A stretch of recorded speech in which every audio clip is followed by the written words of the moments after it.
Ginreklamo sa hinablos ang 31 anyos nga Tiyo nga si alias Arnulfo sa kaso nga rape. Gilayon naging kasa ang hot pursuit operation batok sa suspect kag nadakpan kagabi. Pag-abot sa police station, ginrikisa ini kang nakuhaan sang 4 ka sa sang ginapatihan shabu. Depensa sang suspect na ipit ang illegal nga droga sa ginbakal nga tinapay sa terminal.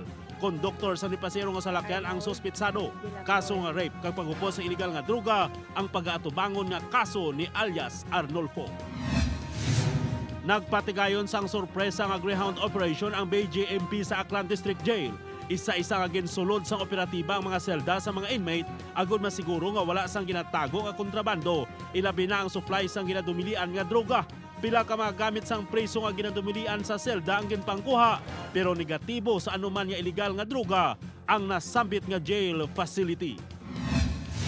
Nagdanga sa masubra 1 milyon ka pesos ang kabugusan nga halit sa propiedad sa natabo nga sunog sa Barangay 1, Roa City, Capiz. Inang ginpahayag ni SFO2 Marlon Garbo, Deputy City Fire Marshal sang Roa City Fire Station.